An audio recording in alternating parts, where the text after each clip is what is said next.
प्यारे विद्यार्थियों, आज हम सूत्र एवं स्टाफ उपकरणों के बारे में अध्ययन करेंगे। सूत्र उपकरण क्या होते हैं, स्टाफ उपकरण क्या होते हैं, इनमें क्या अंतर होता है। सूत्र एवं स्टाफ उपकरण।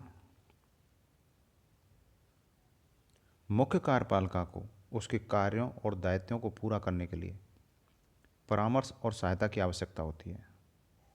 उसे यह सहायता और परामर्श दो प्रशासनिक उपकरण उपलब्ध कराते हैं। ये उपकरण सूत्र तथा स्टाफ उपकरण होते हैं।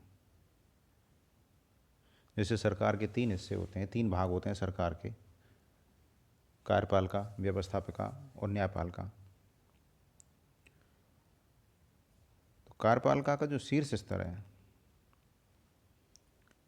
जो नीति नियोजन संबंधी कार्यों को करता है,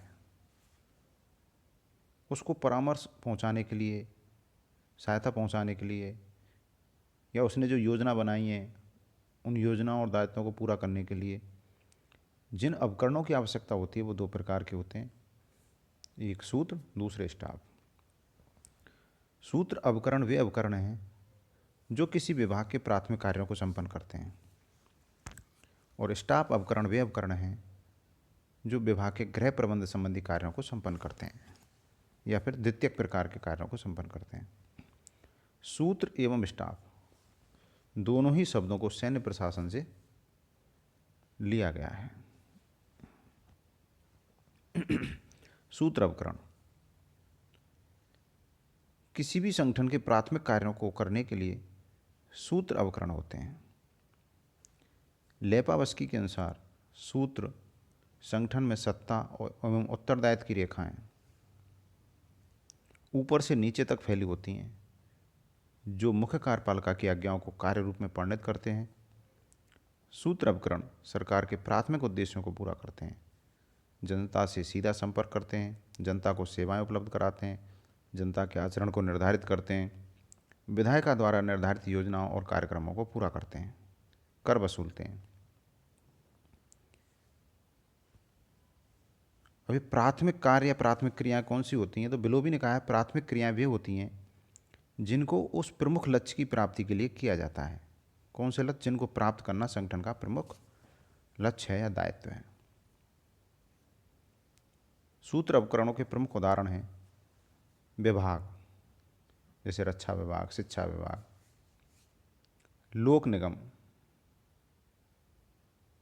जैसे भारतीय रिजर्व बैंक, दामोदर घाटी निगम, भारतीय जीवन बीमा निगम, स्वायत्त शासित संगठन जैसे अखिल भारतीय आयुर्विज्ञान संस्थान एम्स, स्वतंत्र नियामकीय आयोग, इस प्रकार की संस्थाएं अमेरिका में हुआ करती हैं, स्वतंत्र नियामकीय आयोग।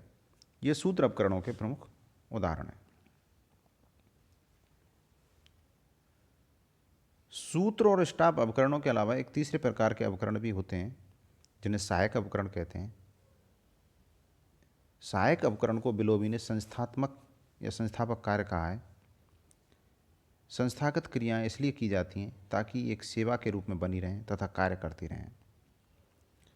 सहायक कार्य सूत्र उपकरण के प्राथमिक कार्य करने में सहयोग करते हैं। हालांकि ये कार्य गौण होते हैं, लेकिन शासन के प्रसार, उन्मुख एवं जटिल संगठन में आवश्यक होते हैं। सहायक कार्य सभी सूत्र उपकरणों के लिए आवश्यक होते हैं, इसलिए सभी सूत्र विभागों के सहायक कार्यों को लेकर एक अलग से सहायक उपकरण की स्थापना की जाती है। प्रमुख सहायक कार्य जैसे कागज या स्टेशनरी से संबंधित कार्य, फर्नीचर की व्यवस्था से संबंधित कार्य, भूमि का अधिग्रहण, भवन एवं कार्यालयों का निर्माण। प्रमुख सहायक अधिकरण होते हैं जैसे केंद्रीय सार्वजनिक निर्माण विभाग, पूर्ति एवं निपटान महानिदेशालय। स्टाफ उपकरण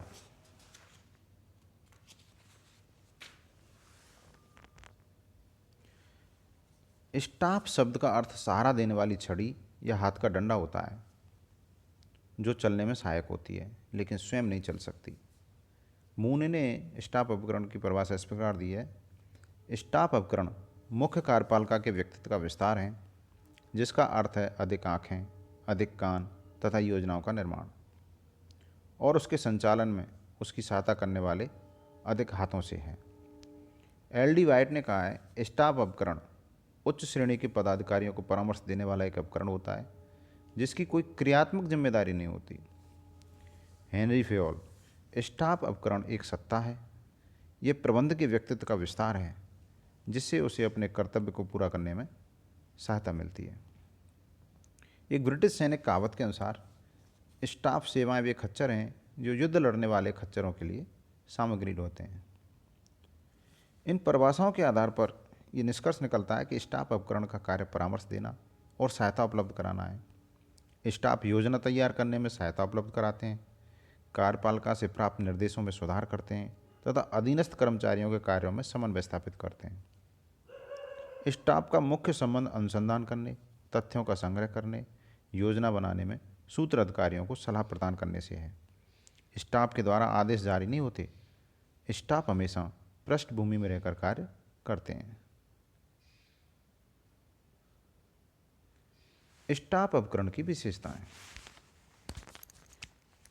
स्टाफ उपकरण द्वितीयक प्रकार के कार्य करते हैं।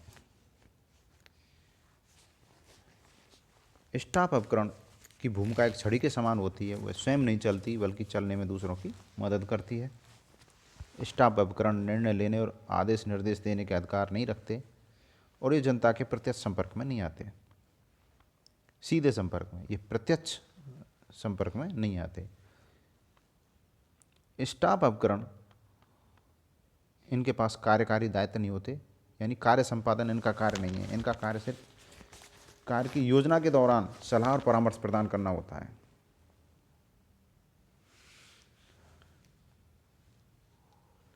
स्टाफ उपकरण के कार्य।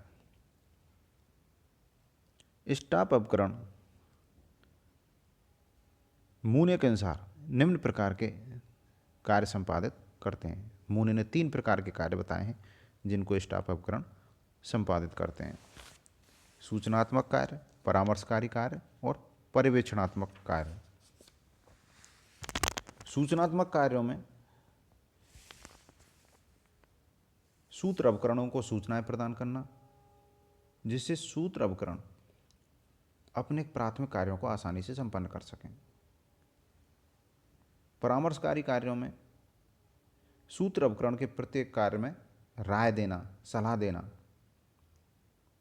और पर्यवेक्षणात्मक कार्यों में स्टाफ उपकरण ये देखता है कि सूत्र अधिकारियों के द्वारा दिए गए निर्देशों और निर्णयों को ठीक ढंग से क्रियान्वित किया जा रहा है या नहीं।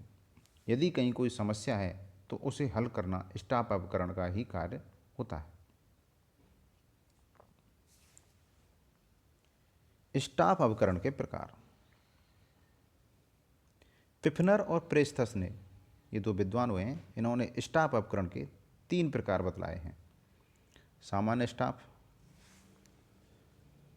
सामान्य स्टाफ का मतलब होता है मुख्य कार्यपालिका को प्रशासकीय कार्यों में सहायता उपलब्ध कराने वाला वर्ग। ये सामान्य स्टाफ प्रशासन संबंधी समस्याओं पर सलाह देता है, आवश्यक तथ्यों को इकट्ठा करता है, अन्वेषण करता है, महत्वपूर्ण सामग्री को मुख्य कार्यपालिका के सम्मुख प्रस्तुत करता है।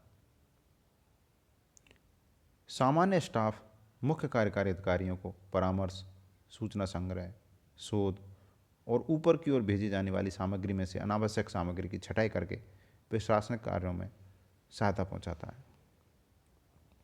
पिफनर ने कहा है, सामान्य स्टाफ का मूलभूत कार्य मुख्य कार्यकारी अधिकारी के लिए छलनी और कीप के रूप में काम करना है।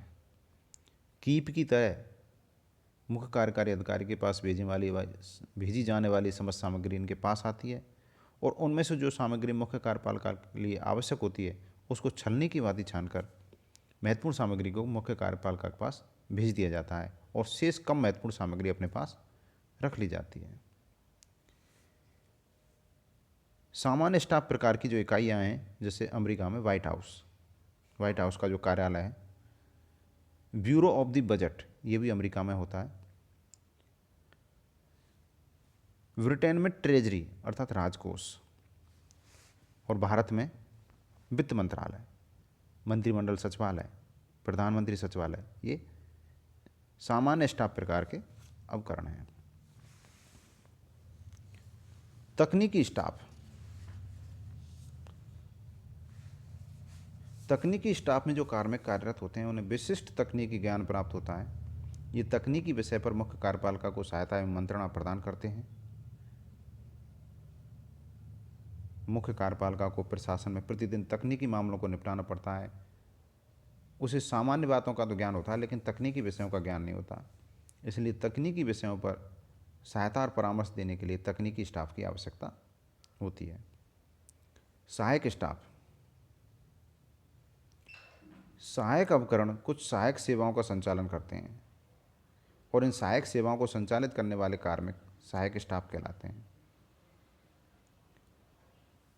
सहायक स्टाफ में वे अधिकारी और कार्मिक होते हैं जो विभिन्न सेवाओं की सामूहिक रूप से सेवा करते हैं, यानी सेवाओं की सेवा करते हैं, जनताओं की सेवा नहीं करते।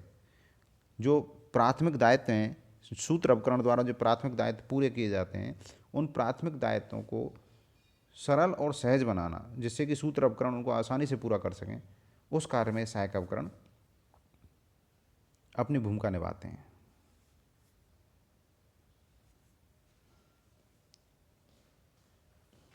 कुछ प्रमुख सहायक उपकरण हैं, जैसे भारत में भर्ती एजेंसी है यूपीएससी। सभी विभागों को अपने कर्मचारियों की भर्ती करनी पड़ती है, तो वह कार्य यूपीएससी के द्वारा आसानी से किया जा सकता है। पीडब्ल्यूडी, जो भी विभाग हैं उनको अपने भवनों का निर्माण करना, तो ये कार्य भी पीडब्ल्यूडी द्वारा आसानी से कर दिया जाता है। प्रकाशन ब्यूरो, केंद्रीय संस्थापना मंडल, लेखा परीक्षा विभाग आदि इस प्रकार के सहायक स्टाफ उपकरण हैं।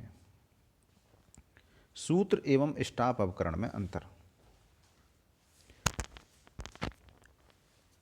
सूत्र उपकरण सरकार के प्राथमिक कार्यों को संपन्न करते हैं और स्टाफ उपकरण सरकार के द्वितीयक या संस्थागत कार्यों को संपन्न करते हैं। सूत्र का कार्य संबंधित कार्य को करने से है, अर्थात जो विभाग का लक्ष्य निर्धारित किया गया है उसको करने से, जबकि स्टाफ का कार्य परामर्श देने से है। सूत्र उपकरण निर्णय लेते हैं, आदेश देते हैं, निर्देश देते हैं और नियंत्रण करते हैं, जबकि स्टाफ उपकरण के पास ये शक्तियाँ नहीं होती। स्टाफ उपकरण, सूत्र उपकरण का उद्देश्य, जो सूत्र उपकरण का जो कर्तव्य है वो उद्देश्य को प्राप्त करना है, जो उद्देश्य निर्धारित किए गए हैं, जबकि स्टाफ का जो कर्तव्य है उद्देश्य प्राप्त करने में सहयोग देना है। सूत्र उपकरण जनता से जुड़े रहते हैं, जबकि स्टाफ जनता से नहीं जुड़े रहते, पर्दे के पीछे रहकर कार्य करते हैं। सूत्र उपकरण मुख्य कार्यपालिका के सीधे नियंत्रण में कार्यरत होते हैं, जबकि स्टाफ उपकरण पर मुख्य कार्यपालिका का सीधा नियंत्रण नहीं होता, ये साइड में कहीं जुड़े हुए होते हैं। सूत्र उपकरण पर कार्यक्रम और नीतियों के संचालन की जिम्मेदारी होती है और स्टाफ उपकरण इन जिम्मेदारियों को निभाने में सूत्र उपकरणों की सहायता करते हैं। सूत्र उपकरण के कार्य अपने आप में पूर्ण लक्ष्य होते हैं, जबकि स्टाफ उपकरण के कार्य सूत्र उपकरणों के लिए साधन होते हैं।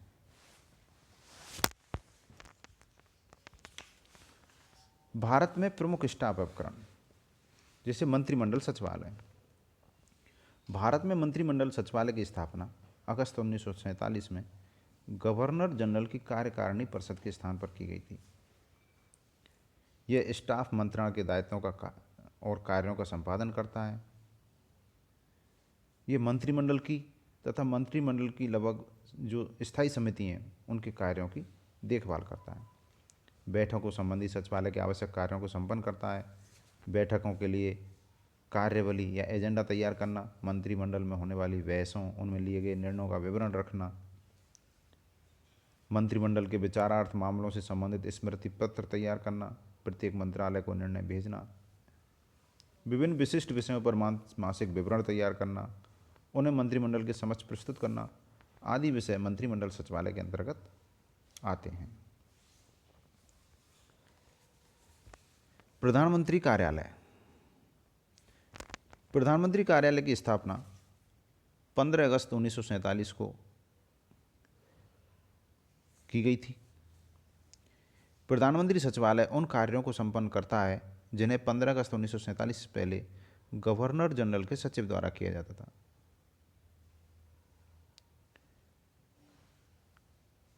प्रधानमंत्री कार्यालय के पदाधिकारियों का स्तर वही होता है जो शासन के अन्य मंत्रालयों में समान श्रेणी के पदाधिकारियों का होता है।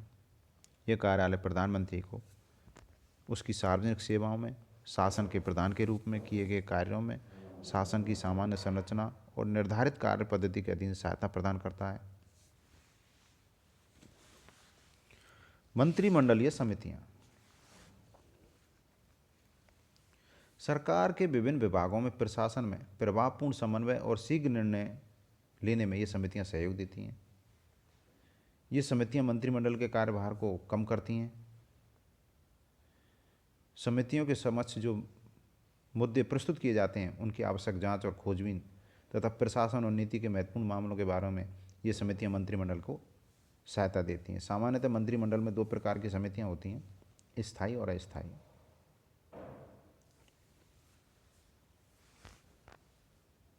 योजना आयोग और नीति आयोग। भारत सरकार के एक प्रस्ताव के द्वारा 15 मार्च 1950 को योजना आयोग की स्थापना की गई थी। योजना आयोग का उद्देश्य देश के आर्थिक और सामाजिक विकास के लिए योजनाएं बनाना हुआ करता था। योजना आयोग का अध्यक्ष प्रधानमंत्री और इसका एक पूर्णकालिक उपाध्यक्ष हुआ करता। योजना आयोग एक प्रभावशाली मंत्रणा उपकरण था जिसमें 8 सदस्य हुआ करते थे। वर्तमान में योजना आयोग की जगह नीति आयोग की स्थापना कर दी गई है और नीति आयोग भी योजना आयोग की तरह एक परामर्शकारी उपकरण है। राष्ट्रीय विकास परिषद।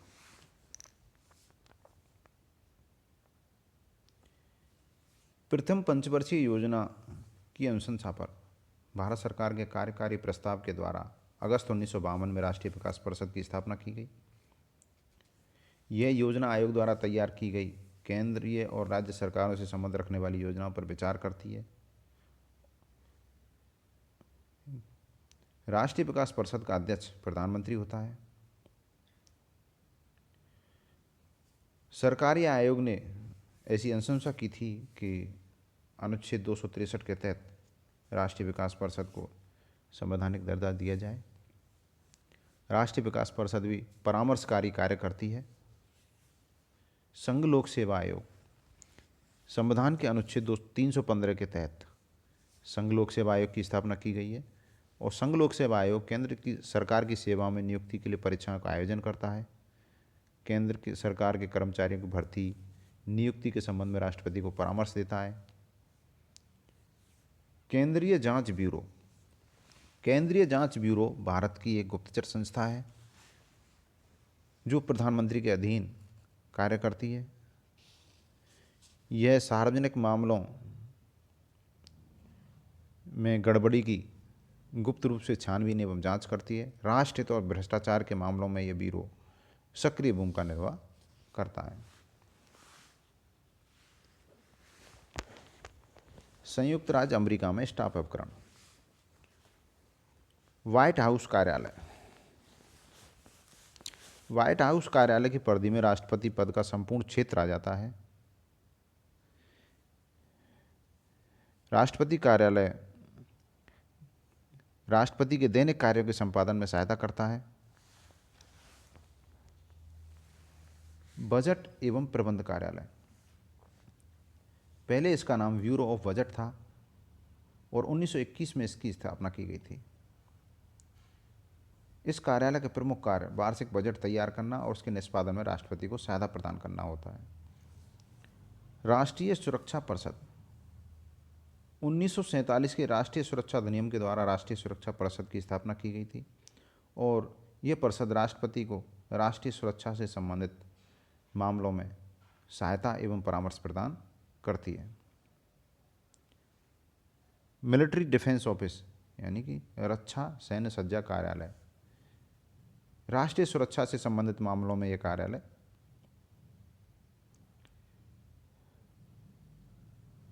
राष्ट्रपति को परामर्श प्रदान करता है। आर्थिक सलाहकार परिषद। 1946 के पूर्ण रोजगार अधिनियम के द्वारा इसकी स्थापना की गई। यह परिषद कांग्रेस को राष्ट्रपति द्वारा प्रस्तुत किए जाने वाले वार्षिक आर्थिक प्रतिवेदन को तैयार करने में सहायता करती है।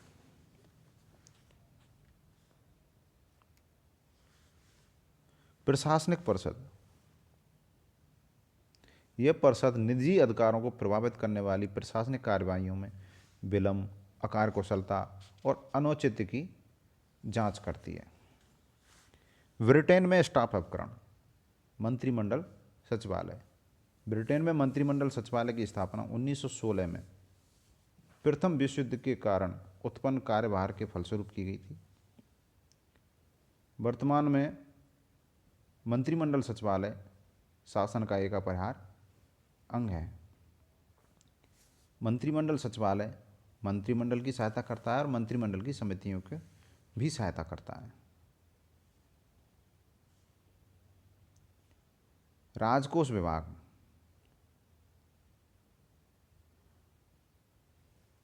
उन्नीस से पूर्व राजकोष विभाग राजस्व और सरकार के कर संग्रह करने तथा कर लगाने और वित्तीय नियंत्रण के साथ साथ सरकारी कर्मचारियों की भर्ती, नियुक्ति और इनके नियंत्रण का भी कार्य करता था। लेकिन 1968 के बाद सरकारी कर्मचारियों की नियुक्ति संबंधी कार्य सिविल सर्विस विभाग को दे दिए गए। मंत्रिमंडलीय समितियां, मंत्रिमंडल के मंत्रियों के कार्यभार में कमी करने के लिए मंत्रिमंडलीय समितियों का उदय हुआ। मंत्रीगण ही इन समितियों के सदस्य होते हैं।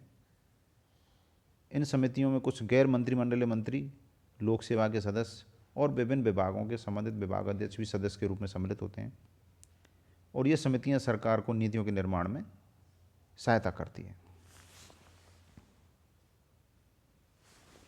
इस प्रकार आज हमने सूत्र और स्टाफ उपकरणों के बारे में विस्तार से अध्ययन किया। धन्यवाद।